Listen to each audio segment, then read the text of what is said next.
Hello, everyone, and welcome to Give Me Some Good News, the most positive podcast on hospitality. As always, I'm your host, Caleb Sullivan, and this is a special solo show. So I am not joined by my co-host today. I am actually joined by none other than the Prime Minister of Canada. Wait a second. No, no, no. That's Mark Carney. I am joined today by my longtime friend, Marcus Carney, the King of Yuma, Arizona. Marcus, how the heck are you, friend?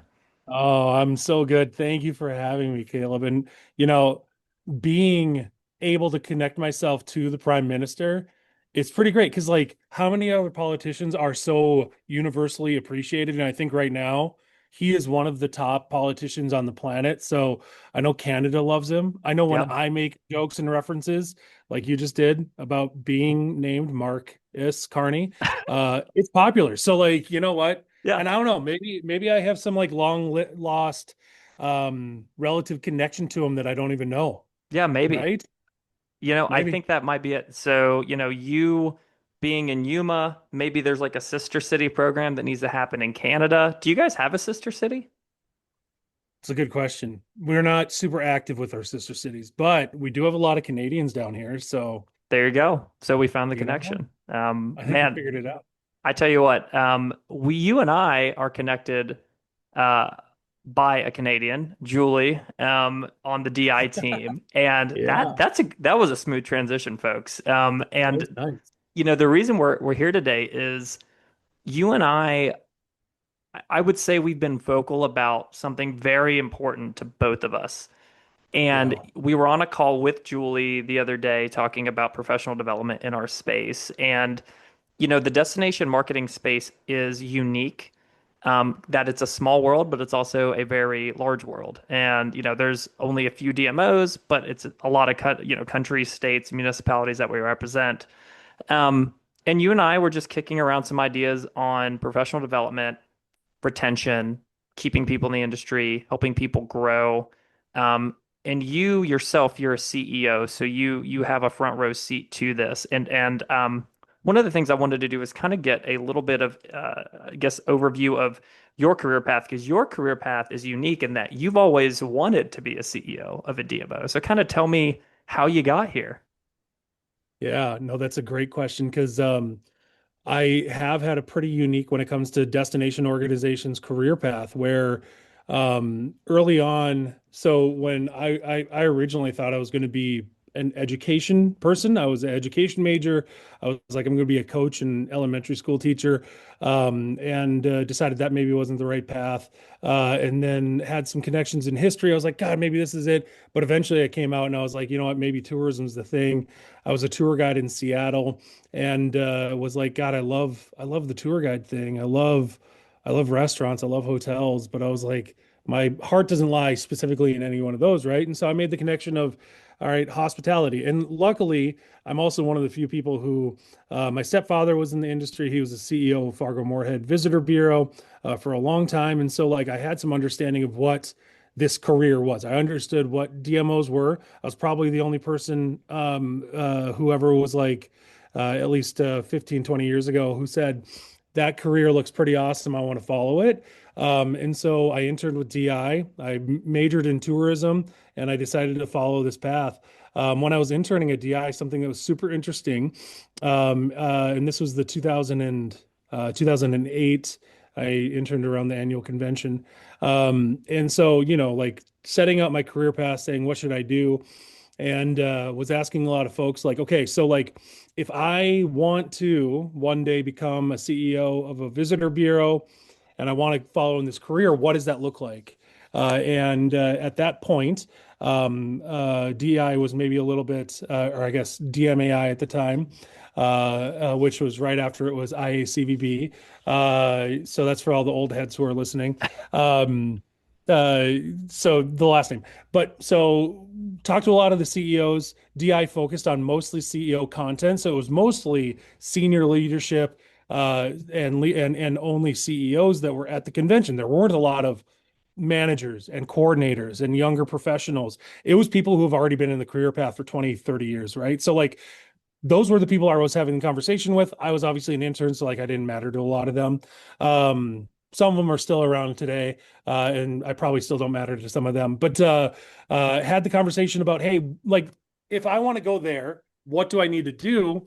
And it was kind of a devastating conversation, because a lot of them were like, yeah, so I would encourage you to go get an entry level job at a DMO. You can go be a coordinator, you can go get whatever position it is, but then you have to leave. You have to go to a hotel, you have to go to a convention center, you have to go to an attraction, whatever it is. You have to go somewhere else, build up your career for 10, 15 years then, and then come back and finish your career in CVBs. And it's kind of like the cap on the end of the career, right? And so um, uh, sounded crazy to me. And I was like, I don't like, I see these careers, I see these opportunities, and maybe the path isn't so straightforward. I recognized right away also, like, I wasn't going to be able to set a career in going at one DMO and staying there forever and working my way up, because I think we still have this problem where there is upward mobility issues that we have from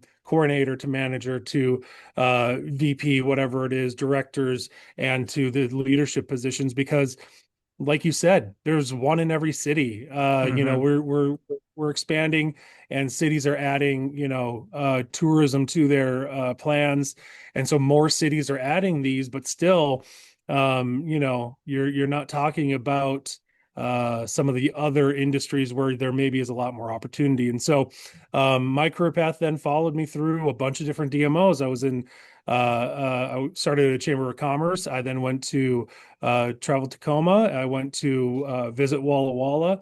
I went to visit Seattle, and then I found myself down here at Visit Yuma. Yeah, and that's what's really interesting about your career is a couple of things. One, you saw the vision. You're like, I want to do what they're doing. Two, one of the things is you've kind of been along for the ride as what I've seen this massive shift in the DMO space, right? Like the old guard, like what you came up with was, hey, start as an entry level position, sidestep, go work in an attraction or hotel, come back and ride out the rest of your career here. What I'm seeing now and what you and I are seeing, hence our work with DI, is there is a hunger from these young Mhm. professionals. They see what they want to do and they're going after it. So how do you think we as an industry kind of quench that thirst or feed that hunger with some of these young up and coming high performing professionals in our space? Yeah.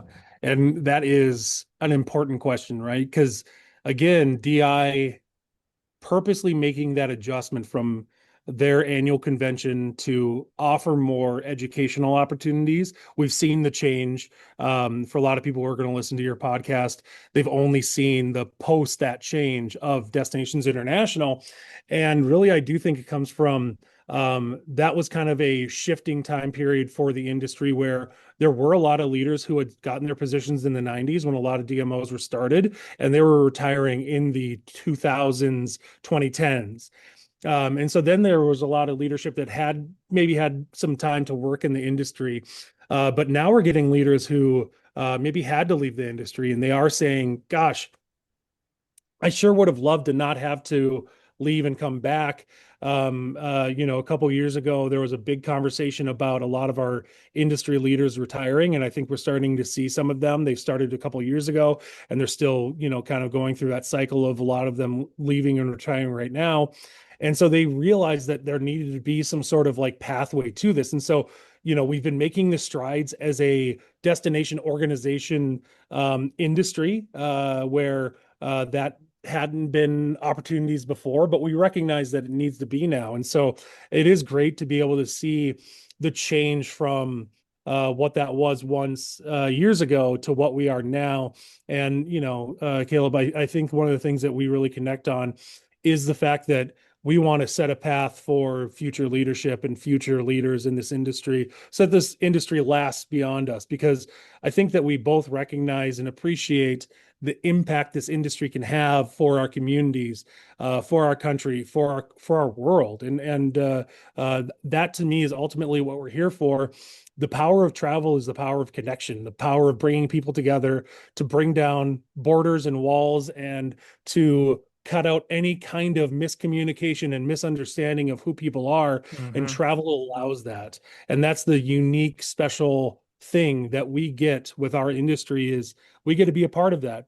And I think that especially young people now, connection is important. And I think they do see that the travel industry and specifically what we do can be a part of that for their lives. Yeah, absolutely. And I think giving these young leaders a pathway to leadership or opportunities to learn or growth horizontally is huge because I think at the end of the day, we want to build a generation of leaders to carry that torch. Our industry right now is facing a lot of challenges.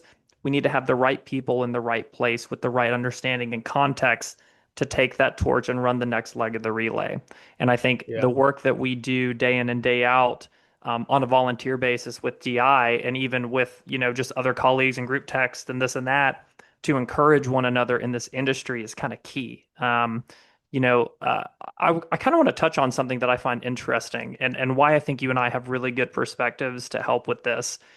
You and I have done two different paths. I've done hey, I was with a DMO and then I did a horizontal jump to stay in the industry, worked with a media partner, and now I work with an agency that's, solely services destination marketing partners. You did the actual growth track of like, I'm in this industry, I'm going to stay in this industry on the DMO side. Mhm. What have you seen or the benefits to that versus like what I've done? Because I want to paint a picture for everyone so these young professionals can kind of see what these two different paths look like. Yeah. And I think that both have a lot of value to them, right? Like going through the agency side and understanding like truly the evolving marketplace of how we advertise and how we work with advertising and the different plans that we make and the marketing programs that we can do. And that strength is really important. And that is going to be long term a really important part of our industry. It's really important part of our industry today. But what I've been able to do is it's allowed me to really step back and understand a lot of what a DMO can do. And that's one of the reasons why I really wanted to stay specifically always finding opportunities in destination organizations because I think that where we are at, and any DMO is this is true, we really only probably operate at 30% of full capacity, right? Like we could do so many more programs, there are so many more like things that we could do. If we look at where destination organizations were early 2010s versus where they are now, things like community development programs, those weren't really a conversation. Things like industry or and community led job support and supporting our communities through the economic development. Those weren't things that DMOs did in the early 2010s. And so following a career in this and working at smaller bureaus and trying to find my place with these CVBs has allowed me to see all the different angles. I've built and managed visitor centers. I've worked in the sales side. I'm not a salesperson. I've worked on the marketing side. I worked on the international side. Worked in the community development side. Worked in the working with elected officials. That is a whole other level of thing that I think that our industry really needs to get much better at is the political management sphere of it. And I think that's something that young professionals really should keep an eye on. It's really often that we kind of dismiss politics as something that happens somewhere else, Hmm. but we as organizations have a really strong hand, not just as a organization as a result of the political process, but we are an organization that can be a part of the political process in the sense of we can help establish what a community is. We can help establish who community leaders are. And we can do those types of things that I think sometimes we kind of forget about, like, leadership on our boards of directors and the groups that we work with are the ways that people can build their local credit. to Yep. then ultimately build up to become city council members and mayors and local representatives and hopefully further and further on. And I think sometimes destination organizations, especially smaller ones, forget that that's an important part of what we're doing. And so, working my career path this way, it's allowed me to really understand that side a lot better than some other things maybe would have been. Yeah, and I'll echo that. Two different tracks still in the industry. On my side, yes, when I worked at Carver Ties, it was how do I like what problem am I trying to solve for the DMOs with the media that I'm pitching them? That was kind of number one. Number two was how do I build a campaign that's turnkey, pun intended, whenever I give it over to a destination to consider. Um, and now on the agency side, it is how do we take ad dollars and steward them for the destination? How do we make sure that the plans that we're putting together not only increase visitation, but increase ADR, RevPAR? How do they actually inspire developers to come in and to see that, occupancy is over, 65%, throughout the year, that encourages more development. So we have to think of destination plans at a broader scale. On top of that, I have multiple clients. So I'm not just working with one client, I'm working with several. Um, so I try to think, and my role here is really more like biz dev and strategy focused. So how do we bring in destinations to work with us? So I have to understand as much as I can about the destination before even sparking those conversations. So that is a Yeah. benefit. One of the things you touched on, though, that I've kind of, since my time at the DMO is I don't have as much, face time with political leaders. I'm not as ingrained in one specific local economy. I've got a little bit of knowledge about a lot of different local economies Yeah. across the country. And so I think that acumen and that skill set is crucial because I truly believe the future of DMOs is going to be more of a community building advocacy type organization in tandem with the marketing. And I know we've seen that shift. There's a lot of talk about like, are we a DMO? Does that marketing or management? We could beat that dead horse all day. I Yeah. don't plan on doing that, but it is it is a very unique skill set to have. I recently wrote an article on Substack about why small DMOs are like truly they have the most opportunity to have the biggest impact for their destinations. So I would encourage anyone who is in a small DMO who feels discouraged at times, like I did when I was at a staff at two and we were a small DMO here in a little town, to go read that and understand that you guys have the most opportunity, in my opinion, to kind of tell that story and to build something with your stakeholders.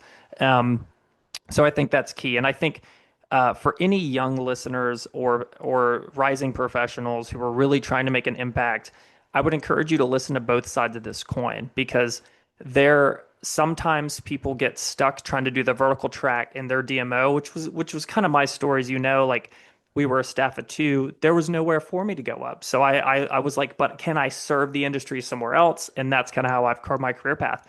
But there's also a ton of benefit in if you're willing to move, if you're willing to, relocate and get ingrained into another community, there are other opportunities to lead. And even I was talking to I sent out a note to a group of young professionals. I said, look, I was running late to a call and I apologized and just wires got crossed. And I told him, I was like, look, I will set up a one-on-one like session if you want to like talk to me, like pick my brain on things. And I had one person out of that whole group reach out to me and be like, yes, I would love to talk with you. And I had this great opportunity to just really learn and to help this individual understand that there are actual internal ways that this individual can kind of scratch that itch of further success in their role that they didn't even realize. I was talking Yeah. about things like um, doing asking your manager like what can I do to make your life easier. I think that's a great place to start. Yeah. Start cross training different departments, and really understanding, trying to get FaceTime with your CEO and like really understand how you can make their life easier and how you can learn. So um, this is a passion of mine. And I think one of the things we can do is we can get stuck in our little box and think that Mhm. this little box of work is all you have, but really your career is what you make it. And whether it's on kind of my track of going vendor side or dark side, as we always joke, or staying on the light side and the DMO side is as you're going. At the end of the day, the main lesson I want people to learn is stay in the industry. This industry has so much to give, and it's going to some great places, and we're just getting started. What are your thoughts on that, Marcus?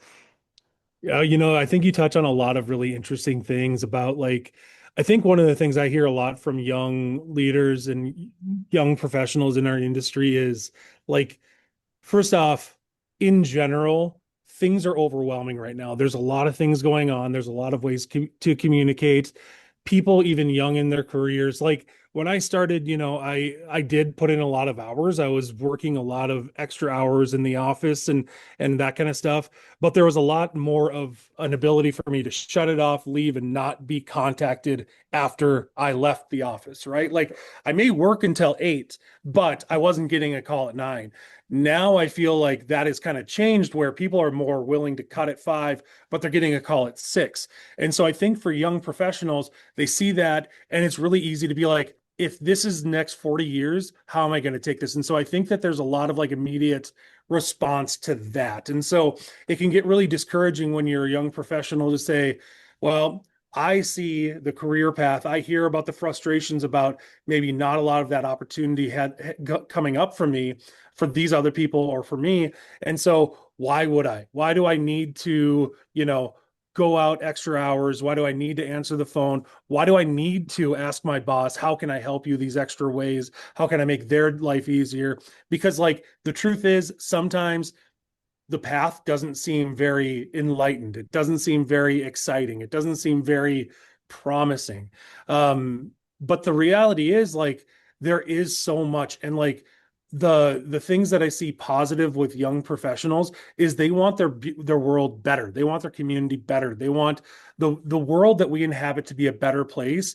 And the thing that I think that we need to realize is you as a young professional, us in this industry, we have such a unique position to make our communities, to make our country, to make our world a better, more positive, and more opportune place for as many people as we possibly can, right? And so, like, if you are feeling frustrated and you're trying to figure out the path and you're saying, gosh, if I do this, I'm going to take, like, one of the big things on TikTok was, do I take a job for 125 but it's remote, or 250 and it's in person? And the young Gen Z or whatever it was like, I'm going to work remote, make less money. I totally understand that because like it is more passion driven, right? They're like, then I can allow myself more time to do things that I appreciate. And so I think that's one of the things I want to make sure people recognize is when you think about a career path in hospitality, and yeah, sometimes early in your career, and this is true for whatever your career is, the path ahead seems really hard. Tourism, hospitality is an incredible place. In Yuma, we represent 6,000 employees in the hospitality sector. Those 6,000 people support 6,000 families, right? And those are people who are mostly people who are working hourly jobs. So we are working every day to improve the lives of so many families in this community that are working to make a living. They're not just, sometimes it's really easy to also connect hospitality to just the extreme top of our industry, where we've got the Marriotts and the major power players that are doing excessively wealthy, and that's incredible. That's a great part of our industry. But the truth is, we get to impact so many people who every day are making changes and making positive things in their lives. And to me, that's the thing that's always kept me in this industry is being able to say, if I develop these programs, I can impact these people that I am bringing opportunities to. I can build programs that can develop opportunities for that business person who just opened their business and now they're expanding and they're adding staff and they're adding jobs, or they're adding a second location. And like that is seeing the community grow. That's seeing the world grow in such a positive way. And yeah, you know what? Us, and this goes for everyone in the industry, from salespeople, when you are bringing opportunities to your community and you have, a meeting or a convention and they go have that offsite at a restaurant, remember to yourself that like having a restaurant have a special event and they have, 50 top dinner, that can settle the bills for the month, right? Yep. Suddenly we have a small business owner who they don't have to worry for a month because you help bring such an opportunity to them, right? And that's also true for the small DMOs, right? You're talking about sometimes it can be frustrating as a small bureau because our budgets are smaller, so maybe the specific impact and opportunities we're bringing are smaller numbers. But we also have to remember that, like, hey, when I look at these numbers and I really start to break it down and I look at how many businesses this impacts, and we work with a tour group, and this tour group comes here. We were talking about one group that came to Yuma, and we were talking about it. We're like, yeah, it's 50 passenger bus, and they come 7 times a year. Like, for most people, that means nothing. When we started to put those numbers out, and we're like, okay, it's about $250,000 a year that they're doing in economic impact. But also, when you're talking about an industry of $750 million, that's kind of nothing. So we're on both sides. It's a valuable thing and it's not a valuable thing. But when we started to say, actually, you know what, that's doing 5 nights at that restaurant, it's doing 5 nights of dinners on that farm, and Yep. suddenly we can actually pay bills for those folks with that opportunity that's coming to them. It helped connect to make it more real. And so that's the thing that I encourage you to do young in your career. Make the connections. A lot of times people really want to connect, like, hey, our impact is this big number. But the more meaningful, impactful thing is when it's the small numbers, when it's like impacting that one business right there, when it's impacting that person working at that restaurant today. Because, like, that's real. That's a tangible person that we can look at and we can say, I'm having impact for that. So, as long as we're reminding ourselves that as you're going through your career, remember that, like, those are the people that we're impacting. Those are the people that we are changing lives for. And Yep. also, you change your life. But there are other people that we can be hitting and impacting. So, like, and I got really off topic, but I love it. that's the way I've always, like, put it in my career. And that's important because tourism is cash in hand economic development. It is one of the best ways to grow and change a community. Part of that article I wrote about small DMOs was actually seeing my destination grow. When I grew up, um, my boss, Nick Breedlove, he took all these pictures from like back in the day, which was like when I was growing up. He's a little older than me, but it was like downtown Silva. Like you could literally like go walk, and I remember it too, like during the recession, you could literally just go walk around downtown, like no one was driving. And then he has a picture, the dichotomy of where it is today. Now it's a Tuesday night in December, and there's just cars lined up everywhere. And that is cash going into local registers, businesses growing and expanding. I've seen this firsthand. I mean, the level of tourism offerings and local offerings that we have in my little town of Sylva, North Carolina today that we didn't have when I was growing up is just it's day and night. And not Yeah. only that, if you think about it from a resident perspective, my son and my soon-to-be daughter, she's at the time recording this due literally any minute, they're going to get to enjoy those assets. We have a greenway now that's 2 miles. It's about to expand that we never had when I was a kid. It has a kid's bike park with like a pump track. We didn't have that when I was a kid. Awesome. We've got more river access. We've got paddling programs. We've got, you name it. And that is because of tourism. There's a direct correlation between the work that local developers, our tourism bureau, and the county have done in tandem with this increased demand that we've met. So take heart, young professional. There's a bright future for your destination ahead of you. You were a part of that, and you should be proud. Should. Landing, yeah, you should. And landing the plane here. I always like to ask. And you would be the guy to ask this to. What is some good news in Marcus's world? Oh boy. God, that's a really hard question. Some good news? Oh boy. Are you, like, looking industry news? What are you Anything, looking for? dude. It could be you had the best Anything? lunch of your life, or America's 250th around the corner. I Yes. see it on your hat. We have the same Yes. glasses. I mean, We do there's have the all same. kinds of good things. You know what? I will talk about America 250. That's exactly what I'll talk about. So I'm lucky to serve on a governor commission in the state of Arizona for America's 250th birthday. We Arizona is doing some really cool things that we're really excited about. We've got a postcard letter campaign that's called "Dear America, Love Arizona." We gave it out to the schools, and also collecting some of these postcards. And it's like, hey, what inspires you? What do you want to say to the rest of America about Arizona? What do we want to talk about? Looking at today, looking at the future, right? We're also doing a traveling museum that was just in Yuma last week. We were really excited about it. So it's been a really exciting week. But ultimately, one of the things I want to like touch on with positive, I know that like I get a lot of response to this hat. I get a lot of response to serving on this commission, and I get a lot of response when I talk about celebrating the birthday of America, 250 years. Not all the response is positive. Mm, I think that right now there's a lot of frustration and confusion, and maybe not always a lot of super excited, pumped about America today. And I think, I will stay out of the politics side of it. Obviously, that touches on the politics.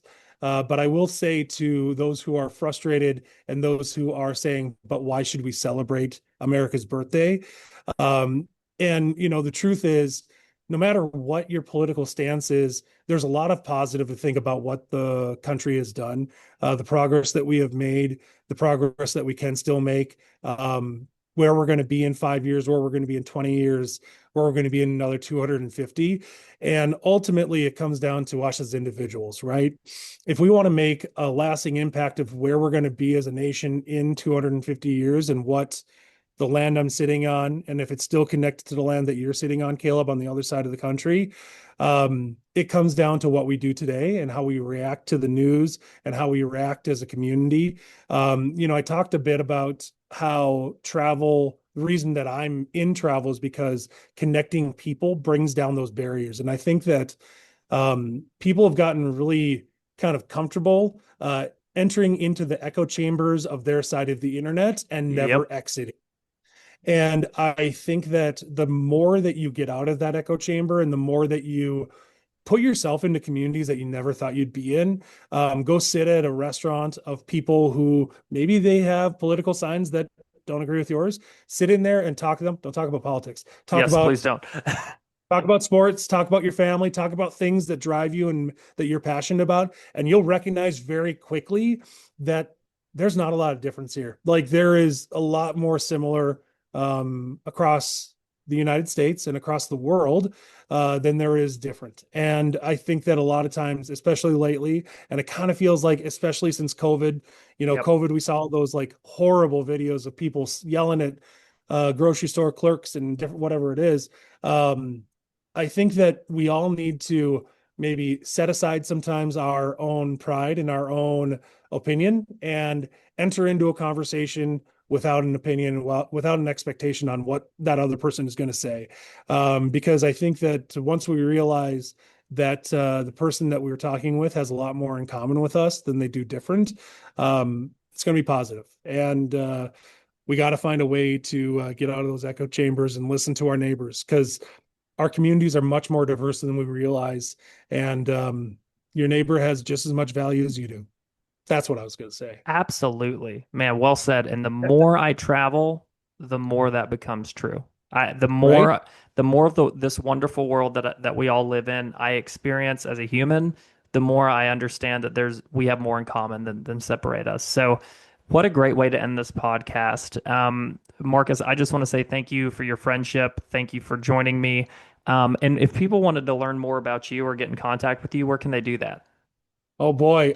You can find me on Instagram, send me a message, Mo Carney, Carney. Or, Marcus at visityuma.com. Or you know what? DM me, I'll send you my phone number.